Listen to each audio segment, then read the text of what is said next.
क्या आप सोच सकते हैं कि 6.6 करोड़ साल पहले कुछ ऐसा हुआ जिसने डायनासोरों के युग को हमेशा के लिए खत्म कर दिया। लेकिन इससे पहले धरती पर एक ऐसी दुनिया थी जो आज की दुनिया से बिल्कुल अलग थी। यह दुनिया थी विशालकाय जीवों की, डायनासोरों की। आज हम आपको लेकर चलेंगे उस समय में जब डायनासोरों का पृथ्वी पर राज था और सब कुछ विशाल, अद्भुत और अनोखा था। तो तैयार हो जाइए, क्योंकि आज की कहानी आपको ऐसे रहस्यों से रूबरू कराएगी जिन्हें सुनकर आप हैरान रह जाएंगे। चलो चलते हैं करीब 25 करोड़ साल पहले के उस समय में, जिसे हम ट्राइसिक युग के नाम से जानते हैं।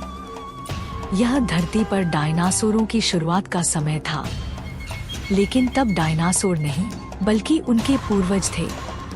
उस समय पृथ्वी का एक ही विशाल महाद्वीप था जिसका नाम था पैंजिया। आज के अलग अलग महाद्वीप जैसे एशिया, यूरोप, अफ्रीका सब तब एक ही थे। एक ही भूभाग पर पृथ्वी का माहौल उस समय गर्म और शुष्क था। ज्यादातर जगहें रेगिस्तान जैसी थी। उस समय धरती पर छोटे छोटे सरीसृप पैदा हो रहे थे, जिनमें से कुछ आगे चलकर डायनासोर बनने वाले थे। ये जीव छोटे और तेज तर्रार थे और इनका शरीर हल्का होता था ताकि ये तेजी से दौड़ सके। ट्राइसिक युग के अंत तक असली डायनासोरों का आगमन हो चुका था। सबसे पहले छोटे मांसाहारी डायनासोर जैसे हेरेरासोरस विकसित हुए। ये शिकारी जीव थे जो छोटे जानवरों का शिकार करते थे। उनके तेज पैरों और हल्के शरीर ने उन्हें धरती के पहले शिकारी के रूप में स्थापित कर दिया। अब हम आपको लेकर चलते हैं जुरासिक युग में, जो करीब 20 करोड़ साल पहले शुरू हुआ। यह युग था डायनासोरों का स्वर्ण युग, जहां उन्होंने धरती पर हर जगह अपनी उपस्थिति दर्ज कराई। इस युग में पैंजिया महाद्वीप धीरे धीरे टूटने लगा था और छोटे छोटे महाद्वीप बनने लगे। इससे पृथ्वी पर अलग अलग प्रकार के मौसम और पर्यावरण बनने लगे। जुरासिक युग खास तौर पर शाकाहारी डायनासोरों के लिए जाना जाता है। ब्रैकियोसॉरस, डिप्लोडोकस और एप्टोसॉरस जैसे विशालकाय डायनासोर इस समय में जीवित थे। क्या आप सोच सकते हैं कि ब्रैकियोसॉरस की गर्दन इतनी लंबी थी कि वो आसमान छूते पेड़ों की पत्तियां आसानी से खा सकता था?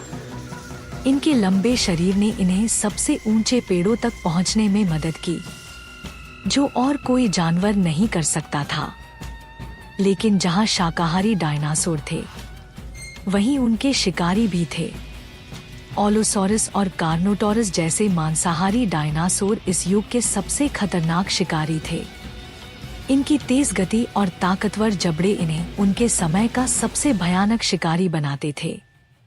ये अपने शिकार को एक ही झटके में खत्म कर सकते थे। अब बारी है डायनासोरों के सबसे बड़े और सबसे महत्वपूर्ण युग की, क्रेटेशियस युग। यह युग 14.5 करोड़ साल पहले से लेकर 6.6 करोड़ साल पहले तक चला। यह डायनासोरों का सबसे लंबा युग था, जिसमें महाद्वीप पूरी तरह से अलग हो चुके थे और पृथ्वी का हर हिस्सा अपने तरीके से विकसित हो रहा था। इस युग में डायनासोरों की विविधता अपने चरम पर थी। शाकाहारी डायनासोरों में कुछ बेहद शक्तिशाली प्रजातियां उभरी, जैसे ट्राइसेराटॉप्स। इनके सिर पर 3 बड़े बड़े सींग होते थे, जो इन्हें मांसाहारी डायनासोरों से बचाने में मदद करते थे। इनके अलावा एंकिलोसॉरस जैसे डायनासोर के शरीर पर एक मजबूत कवच होता था, जो उसे शिकारियों से सुरक्षा प्रदान करता था। और मांसाहारी डायनासोरों की बात करें तो इस युग का सबसे भयानक शिकारी था टायरेनोसॉरस रेक्स, जिसे हम आमतौर पर टीरेक्स के नाम से जानते हैं। टीरेक्स का विशाल शरीर, बड़े बड़े दांत और ताकतवर जबड़े इसे पृथ्वी के सबसे खतरनाक शिकारी बनाते थे। ये जीव 40 फीट लंबा और 12 फीट ऊंचा हो सकता था और इसका एक दांत 6 इंच तक लंबा हो सकता था। सोचिए, अगर आप इसके सामने होते तो क्या आप बच सकते थे? लेकिन फिर कुछ ऐसा हुआ जिसने डायनासोरों के युग को हमेशा के लिए खत्म कर दिया। करीब 6.6 करोड़ साल पहले एक विशाल उल्कापिंड धरती से टकराया। यह टक्कर इतनी जबरदस्त थी कि इसका प्रभाव पूरे वातावरण पर पड़ा।